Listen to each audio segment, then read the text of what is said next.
தகுதியானவன் அல்லாஹ் ஒருவனை தவிர வேறு யாரும் கிடையாது. பின்பற்றுவதற்கு தகுதியானவர் இறை தூதர் நபிகள் நாயகம் ஸல்லல்லாஹு அலைஹி வஸல்லம் அன்னவர்களுக்கு பிறகு வேறு யாரும் கிடையாது என்கிற கொள்கையை ஏற்றுக்கொண்ட மக்களாக நாம் இருந்து கொண்டிருக்கிறோம். நபிகள் நாயகம் ஸல்லல்லாஹு அலைஹி வஸல்லம் அன்னவர்களுடைய வாழ்வை இந்த உலகத்திற்கு எடுத்து சொல்ல வேண்டிய பொறுப்பும் கடமையும் சுமத்தப்பட்ட நாம் மக்கள் மன்றத்தில் நபிகள் நாயகம் ஸல்லல்லாஹு அலைஹி வஸல்லம் அன்னவர்களை அறிமுகப்படுத்தும் போது அல்லாஹ்வுடைய தூதர் அவர்கள்தான் அழகிய முன்மாதிரி என்கிற ஒரு செய்தியை நாம் குறிப்பிடுகிறோம். இந்த அழகிய முன்மாதிரி என்றால் என்ன என்பதை இரண்டு சாரார்களுக்கு விளக்க வேண்டிய ஒரு சூழ்நிலையில் நாம் இருக்கிறோம். ஒரு சாரார் இஸ்லாத்தை ஏற்றுக்கொள்ளாத நம்முடைய அன்பர்களாக நம்மீது இணக்கத்தோடு இருக்கக்கூடியவர்களாக இருக்கக்கூடிய மாற்று மத நபர்கள், அவர்கள் நபிகள் நாயகம் ஸல்லல்லாஹு அலைஹி வஸல்லம் அன்னவர்கள் குறித்து நாம் சொல்லக்கூடிய இந்த செய்தியை, அல்லாஹ்வுடைய தூதர் அவர்கள்தான் அழகிய முன்மாதிரி என்று நாம் சொல்லக்கூடிய இந்த செய்தியை பிற மதத்தை சார்ந்த நபர்கள் எப்படி பார்க்கிறார்கள் என்றால், முஸ்லிம்கள் முகமது நபியை பின்பற்றுகிறார்கள். அப்ப அவர்கள் பின்பற்றக்கூடிய தலைவராக முகமது நபி இருக்கின்ற காரணத்தினால் முகமது நபியை முஸ்லிம்கள் புகழ் பாடுகிறார்கள் என்று நினைத்துக் கொண்டிருக்கிறார்கள். ஆனால் நாம் நபிகள் நாயகத்தை தூதராக ஏற்றிருக்கிறோம், நாம் நபிகள் நாயகத்தை பின்பற்றி கொண்டிருக்கிறோம், எனவே அல்லாஹ்வுடைய தூதர் தான் அழகிய முன்மாதிரி என்று சொல்கிறோம் என்ற இந்த கருத்தை கூட நீங்கள் இரண்டாம் பட்சமாக வைத்துக் கொள்ளுங்கள், பிரச்சனை இல்லை. ஆனால் முகமது நபி அவர்களுடைய வாழ்வை ஒரு மனிதர் முழுமையாக தெரிந்து கொள்வாரையானால், அறிந்து கொள்வாரையானால், முகமது நபி அவர்கள் இந்த உலகத்திற்கு என்ன மாதிரியான செய்திகளை சொல்லிவிட்டு சென்றிருக்கிறார்கள் என்பதை ஒரு மனிதன் புரிந்து கொள்வானேயானால் அவனுடைய இறுதி முடிவு முகமது நபி தான் அழகிய முன்மாதிரி என்பதை அவன் ஒத்துக்கொள்வான். அதற்கு அவன் இஸ்லாத்திலே இருக்க வேண்டிய அவசியம் இல்லை, அவன் முஸ்லிமாக இருக்க வேண்டிய கட்டாயம் இல்லை. அவன் எந்த மதத்தை சார்ந்தவனாக இருந்தாலும் சரி, எந்த கொள்கையை சேர்ந்தவனாக இருந்தாலும் சரி, முகமது நபியினுடைய வரலாற்றை முழுமையாக சரியாக அவன் படிப்பானையானால், அறிந்து கொள்வானையானால், அவனுடைய ஸ்டேட்மெண்ட் முகமது நபி தான் அழகிய முன்மாதிரி என்ற ஸ்டேட்மெண்ட் தான் வரும். இது கூட நம்மளா மிகைப்படுத்தி சொல்லக்கூடிய வார்த்தை இல்லைங்க, நடந்த நிகழ்வுகளை உங்களுக்கு சொல்றேன். உலக வரலாற்றை, உலகத்திலே மாபெரும் தாக்கத்தை ஏற்படுத்திய தலைவர்களுடைய வரலாற்றை ஒரே தொகுப்பில் வாசிக்க வேண்டும் என்கிற ஆசை, ஆர்வம் உங்களுக்கு இருக்கும் என்றால், உங்களுக்கு அனைவராலும் பரிந்துரைக்கப்படக்கூடிய ஒரு புஸ்தகம் தி 100 என்கிற புஸ்தகம். அந்த புஸ்தகத்தை எழுதியவர் யார்? மைக்கேல் ஹெச் ஹார்ட் என்கிற ஒரு கிறிஸ்துவர். கிறிஸ்துவத்தை தன்னுடைய மதமாக, இயேசுவை கடவுளாக வழிபடக்கூடிய மைக்கேல் ஹெச் ஹார்ட் என்பவர் ஒரு புஸ்தகத்தை எழுதுகிறார்.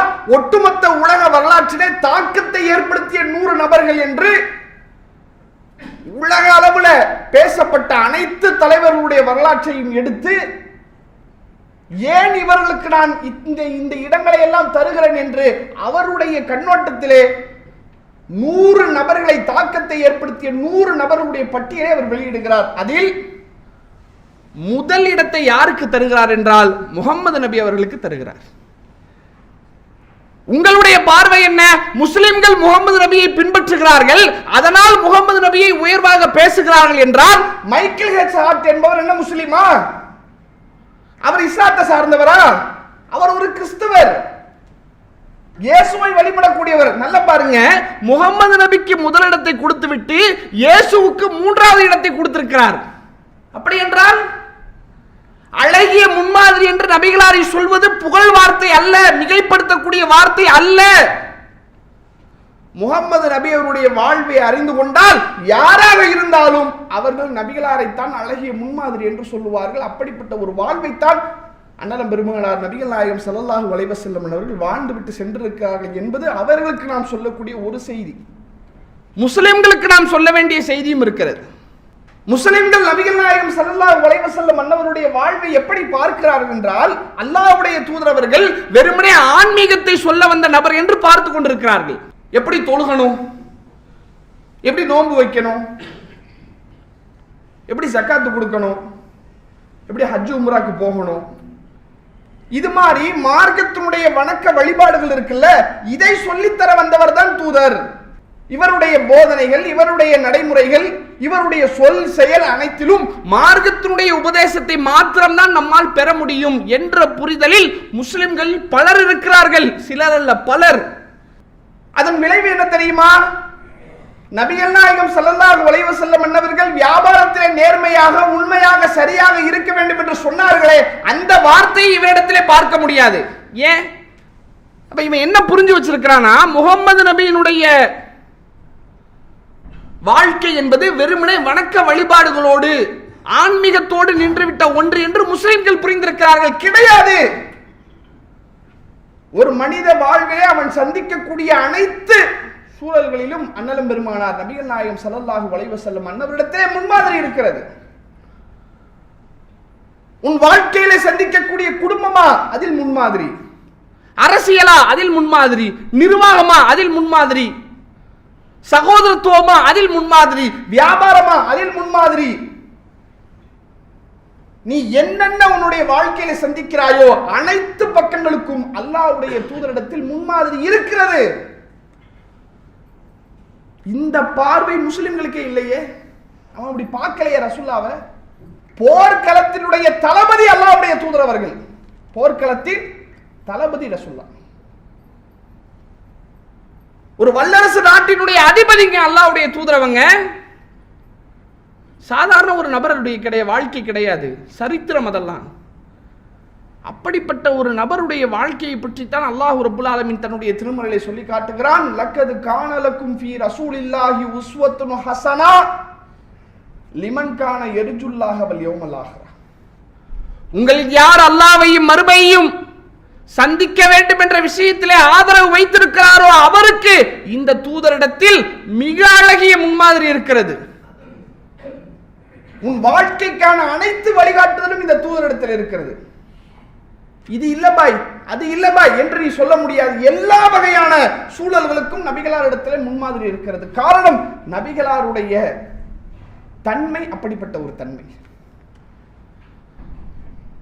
உலகத்துல எந்த மனிதராவது எல்லா துறைகளுக்கும் முன்மாதிரியா இருக்க முடியுமாங்க? ஒரு அரசியல்வாதினா அரசியலை பத்தி அவருக்கு தெரியும். அவர்கிட்ட போய் விண்வெளியை பத்தி கேட்டா அவருக்கு பதில் தெரியுமா? தெரியாது பாய். விளையாட்டை பத்தி கேட்டா விளையாட்டு பாப்பாரு, அது எப்படி, அது என்ன தெரியாது. ராணுவத்தை பத்தி தெரியுமா? தெரியாது. அதுக்குன்னு தனித்தனி ஆட்களை வச்சு அவங்க என்ன சொல்றாங்களோ அதை வைத்து தான் அவர் முடிவெடுப்பார். ஆனால் நபிகள் நாயகம் ஸல்லல்லாஹு அலைஹி வஸல்லம் வாழ்க்கை என்பது எல்லா துறைகளிலும் இருக்கிறது. அரசியலா, அங்கே ரசூலுல்லாஹ். ஆன்மீகமா, அங்க ரசூலுல்லாஹ். போர்க்களமா, அங்கே ரசூலுல்லாஹ். குடும்பமா, அங்க ரசூலுல்லாஹ். வியாபாரமா, அங்க ரசூலுல்லாஹ். கல்வியா, அங்க ரசூலுல்லாஹ். எல்லா துறைகளிலும் மனிதனுக்கான முன்மாதிரியாக இருக்கக்கூடிய ஒரே நபர் நபிகள் நாயகம் ஸல்லல்லாஹு அலைஹி வஸல்லம் அன்னவர்கள் மட்டும்தான். இதற்கு மிக முக்கியமான காரணம், எப்படி நபிகளாரால் இப்படி பரிணமித்து நிற்க முடிகிறது என்றால் அதற்கு மிக முக்கியமான அடிப்படையான ஒரு காரணம் நபிகள் நாயகம் ஸல்லல்லாஹு அலைஹி வஸல்லம் அன்னவருடைய கேரக்டர்ஸ். நபிகளாருடைய குணாதிசயங்கள், கேரக்டர்ஸ். அந்த குணங்கள் தான் இப்படி பல வகையிலே நபிகள் நாயகம் ஸல்லல்லாஹு அலைஹி வஸல்லம் அவர்கள் பரிணமித்து நிற்பதற்கு அடிப்படை காரணம். அல்லாஹ் தன்னுடைய திருமறையிலே நபிகள் நாயகம் ஸல்லல்லாஹு அலைஹி வஸல்லம் அவர்களை பற்றி ஒரு இடத்துல சொல்லி காட்டுகிறான். லக்கத் ஜாஅக்கும் ரசூலும் மின் அன்ஃபுசிக்கும்.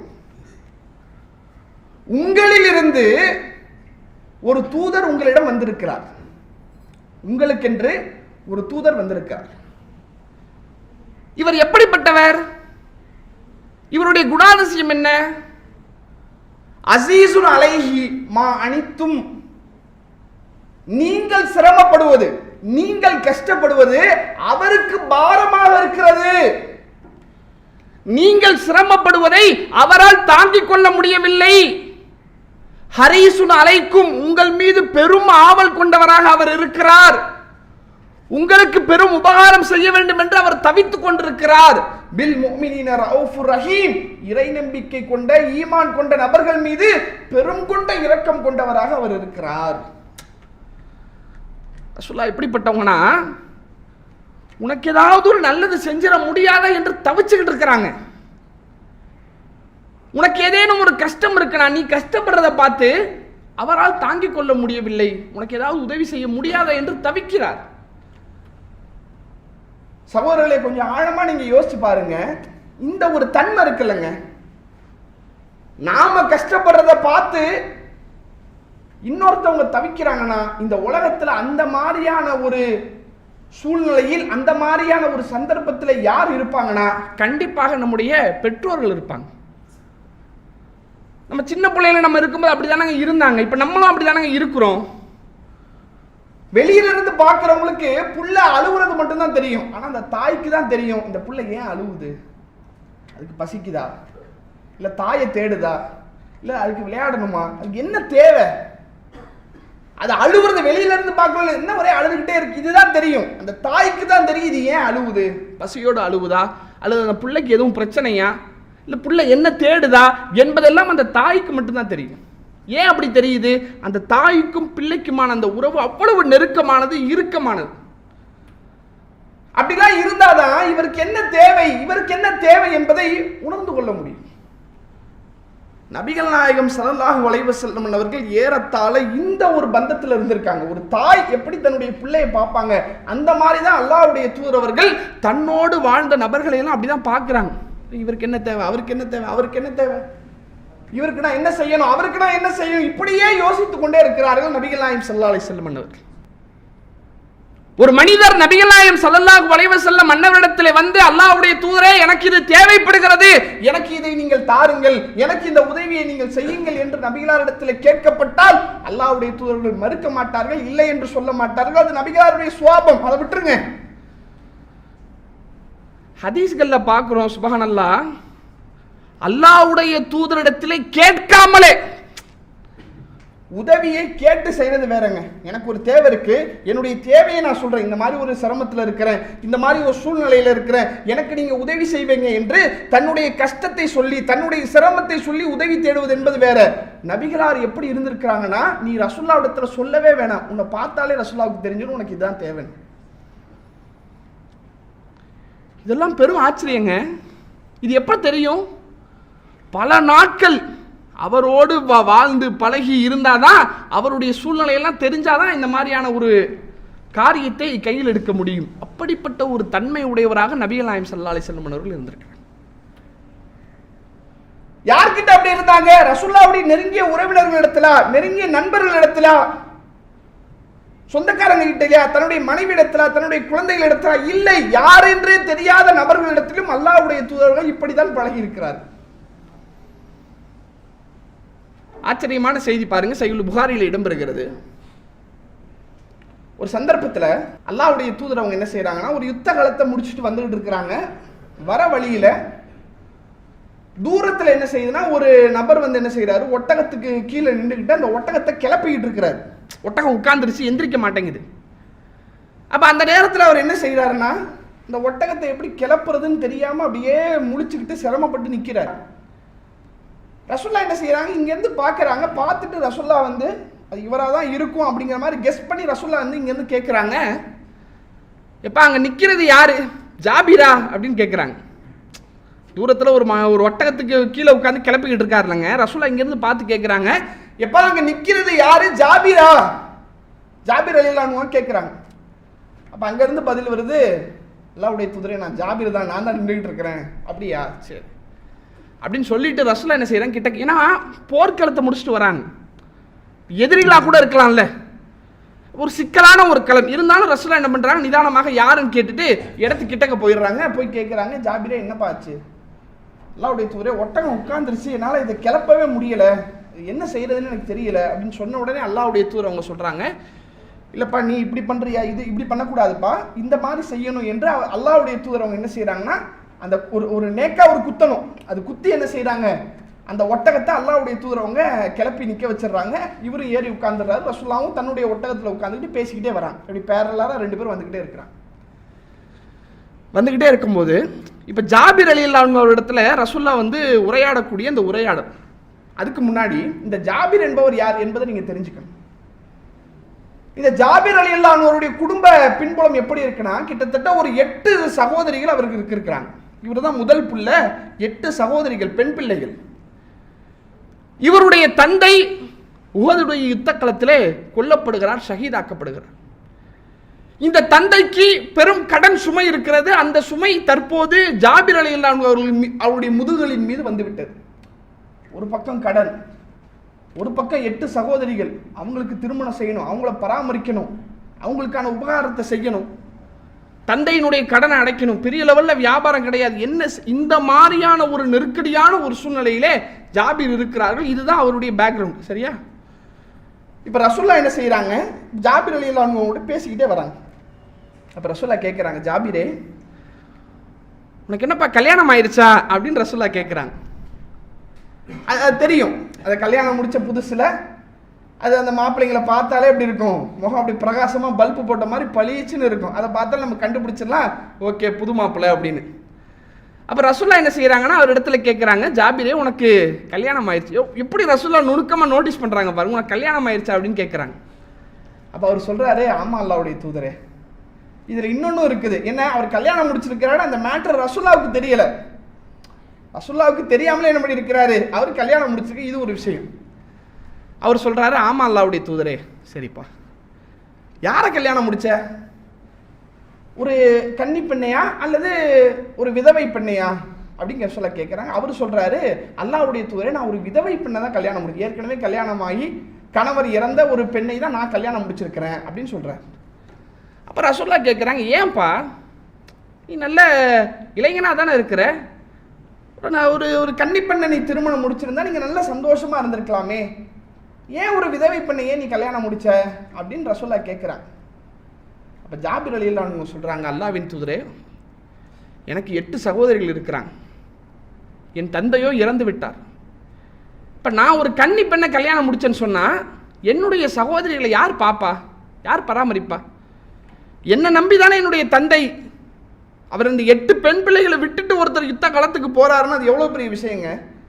வீட்டில் பொம்பளை பிள்ளைய வச்சுக்கிட்டு வெளியே போகிறதுக்கு மனுஷன் எவ்வளவு பயப்படுவான். 8 பெண் குழந்தைகள் இருக்காங்க, இருந்தாலும் என்னை நம்பி என்னுடைய தந்தை விட்டுட்டு போர்க்களத்தில் போய் இறந்துட்டாரு. இப்போ அவங்கள நான் தானே பார்த்துக்கணும், நான் தானே அதுக்கான பொறுப்பு.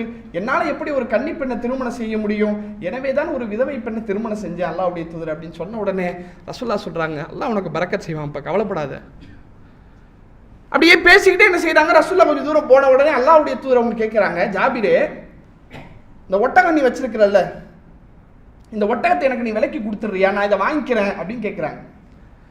அப்போ ஜாபிர் ரலியல்லாஹு அன்ஹு சொல்கிறாங்க, சரி அல்லாஹ்வுடைய தூதரை வாங்கிக்கோங்க, ஒன்றும் பிரச்சனை இல்லை. அப்போ ரசூலுல்லாஹ் ஒரு விலையை சொல்கிறாங்க, நல்ல விலையவே சொல்கிறாங்க, நல்ல ரேட்டு சொல்கிறாங்க. ஓகே அல்லாஹ்வுடைய தூதரை அப்படின்னு அவர் என்ன பண்ணுறாரு, அக்செப்ட் பண்ணிக்கிறார். 2 பேரும் பேசிக்கிட்டே போகிறாங்க. மதீனாவுடைய எல்லை வந்த உடனே ரசூலுல்லாஹ் என்ன செய்கிறாங்கன்னா, சரிப்பா நீ வா, நான் முன்னாடி போய்கிட்டு இருக்கேன் அப்படின்னு ரசூலுல்லாஹ் என்ன செய்கிறாங்க, வேகமாக என்ன பண்ணிடுறாங்க, மஸ்ஜித் நபவிக்கு வந்துடுறாங்க. பொதுவாக ரசூலுல்லாஹ்வுடைய இயல்பு என்னன்னா, வெளியூர்லேருந்து வந்தால் முதல்ல மஸ்ஜித் நபவிக்கு போயிட்டு 2 ரக்காத் தொழுவுறது ரசூலுல்லாஹ்வுடைய இயல்பு. நேராக ரசூலுல்லாஹ் மஸ்ஜித் நபவி வந்துடுறாங்க, உள்ளே போய் தொழுவுறாங்க. தொழுதுட்டு ரசூலுல்லாஹ் வெளியே வராங்க. அப்போ தான் ஜாபிரே வராரு. அப்போ அவ்வளோ ஸ்லோவாக வராரு அவர்.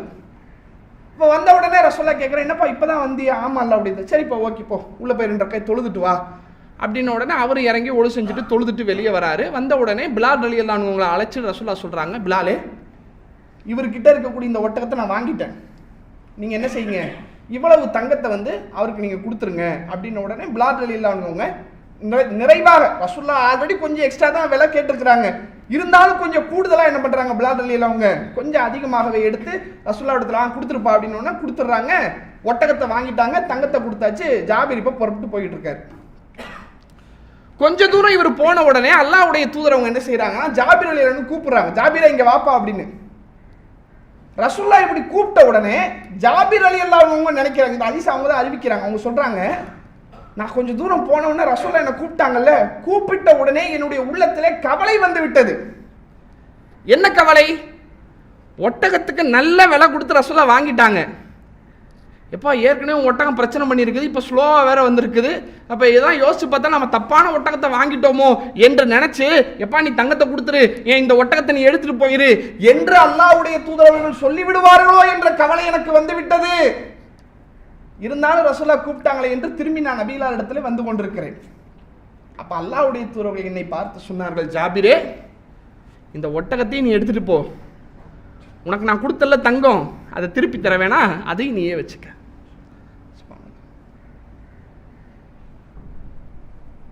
ஏன் ரசூலுல்லா இலவசமா கொடுக்கல? இலவசமா கொடுக்க வேண்டியதானே, அன்பளிப்பா கொடுக்க வேண்டிய, ஏன் ரசூலுல்லா அப்படி கொடுக்கல? அன்பளிப்பா கொடுத்தா அது அவருடைய தன்மானத்திற்கு ஒரு இழுக்காக வந்துடும். கஷ்டத்தில் இருக்கும் போல, நம்ம சிரமத்தில் இருக்கிறோம் போல, நம்மளே ஒரு கையேறு நிலைமையில இருக்கிறோம் போல, நம்மளை பார்த்து ரசூலுல்லா பரிதாபப்பட்டு இறக்கப்பட்டு கருணைப்பட்டு போற வர மிஸ்கின்களுக்கெல்லாம் எப்படி ரசூலுல்லா உதவி செய்யறாங்களோ அது மாதிரி ரசூலுல்லா எனக்கு உதவி செஞ்சிட்டாங்க என்ற எண்ணம் அவருக்கு வந்து விடக்கூடாது. அவருக்கு அந்த எண்ணம் வந்துடக்கூடாது. அப்படிங்கிறதுக்காக ரசூலுல்லா என்ன பண்றாங்கன்னா, ஒட்டகத்தை வாங்குற மாதிரி வாங்கி கொடுக்குற மாதிரி கொடுத்து, ஏங்க இது ஒரு சாதாரண ஒரு சம்பவம் இல்லைங்க. ஒரு மனிதர் மீது பெரும் கொண்ட அன்பு இருந்தா மட்டும்தாங்க இது சாத்தியம். நம்மிடத்துல எத்தனையோ நண்பர்கள் இருப்பாங்க, சில நண்பர்கள் மீது நமக்கு ஒரு தனி அன்பு இருக்கும், பிரியம் இருக்கும். அவன் கஷ்டத்தை நம்ம கிட்ட சொல்ல வேணாம், அவன் கஷ்டப்படுறான் நமக்கு தெரிஞ்சாரு, நம்மளே வாண்டடா போய் உதவி செய்வோம். ஏன்? அவன் மீது இருக்கக்கூடிய பிரியம், அன்பு. நம்ம வைக்கக்கூடிய அன்பு கூட ஓரளவுக்கு சுயநலமுடையது. ஏன்? நம்ம நண்பன் இன்னைக்கு நம்ம உதவி செஞ்சா நாளைக்கு திருப்பி அவன் நமக்கு உதவி செய்வான் என்ற ஒரு சுயநலம் இருப்பதற்கு கூட வாய்ப்பு இருக்கு. ஜாபிர் ரலியல்லாஹு அன்ஹு அவர்களுக்கு அல்லாஹ்வுடைய தூதர் அவங்க உதவி செய்யறாங்களே, ஜாபிர் ரலியல்லாஹு அன்ஹு அவங்க யார், பெரிய பணக்காரரா, கோடீஸ்வரரா? அவரே பாவம் கஷ்டத்தில் இருக்கிறாரு. ஆனாலும் அல்லாஹ்வுடைய தூதருடைய இயல்பான குணம் என்ன? அவன் கஷ்டப்படுவது எனக்கு பாரமாக இருக்கு, அவனுக்கு ஏதாவது ஒரு வகையில் நான் உதவி செய்ய வேண்டும் என்று நினைத்து இப்படி ஒரு உதவியை நபிகள் நாயகம் ஸல்லல்லாஹு அலைஹி வஸல்லம் அவர்கள் செய்திருக்கிறார்கள் என்றால், நீங்கள் வரலாற்றை எடுத்து பார்த்தீங்கன்னா இது போல ஏராளமான நபர்களுக்கு ஒவ்வொருவரும் அவர் கஷ்டத்தை சொல்ல வேண்டிய அவசியம் இல்லைங்க. அவரை பார்த்தாலே இவருக்கு என்ன தேவை என்பதை உணர்ந்து நபிகள் நாயகம் ஸல்லல்லாஹு அலைஹி வஸல்லம் அவர்கள் உதவி செய்யக்கூடியவர்களாக இருந்தார். அந்த தன்மையும் அந்த அணுகுமுறையும் தான் அல்லாஹ்வுடைய தூதர் அவர்கள் எல்லா இடங்களிலும் பரிணமித்து நிற்கக்கூடிய அழகிய முன்மாதிரியாக ஜொலிக்கக்கூடிய ஒரு சூழலை நபிகள் நாயகம் ஸல்லல்லாஹு அலைஹி வஸல்லம் மன்னவர்கள் இந்த உலகத்திற்கு கற்றுத்தந்து விட்டு சென்றிருக்கிறார்கள் என்றால், அப்பேற்பட்ட தலைவரை நாம் பின்பற்றி கொண்டிருக்கிறோம். சாதாரணமான ஒருவர் கிடையாது நபிகள் நாயகம் ஸல்லல்லாஹு அலைஹி வஸல்லம் மன்னவர்கள். அழகிய முன்மாதிரி என்ற இந்த வார்த்தையை சொல்வதற்கு இந்த உலகத்திலே ஒரு மனிதருக்குத்தான் தகுதி இருக்கிறது, அது நபிகள் நாயகத்தை தவிர வேறு யாரும் கிடையாது. நபிகள் நாயகத்தை போல அழகிய முன்மாதிரியாக வருவதற்கு இந்த உலகத்திலே எந்த மனிதனும் கிடையாது. அப்பேற்பட்ட ஒரு தலைவரை பின்பற்றக்கூடிய இடத்திலே நாம் இருக்கின்றோம் என்றால், நாம் அந்த தூதரை எவ்வளவு முழுமையாக சரியாக கடைபிடிக்க வேண்டும், அவருடைய வார்த்தைகளை அவருடைய வாழ்க்கையை ஏற்று நடக்க வேண்டிய இடத்திலே முஸ்லிம்களாக நாம் இருக்கிறோம். நாம் அப்படி இருப்போமேயானால் நம்மிடத்திலே வாழக்கூடிய, நம்மிடத்திலே பழகக்கூடியவர்களுக்கு நாமும் ஒரு முன்மாதிரியாக தெரியும். பாய் பார் எப்படி இருக்காரு, அவருடைய வியாபாரத்தை பார், அவருடைய பேச்சை பார், அவருடைய நடவடிக்கையை பாரு என்று நாம் ஒரு முன்மாதிரியாக மாறுவோம். அப்ப அப்படிப்பட்ட ஒரு சூழலை எல்லாம் உள்ள இறைவன் நமக்கு ஏற்படுத்த வேண்டும் என்று சொல்லி என்னுடைய உரையை நிறைவு செய்கிறேன். அல்லாஹு அக்பர், அல்லாஹு அக்பர்.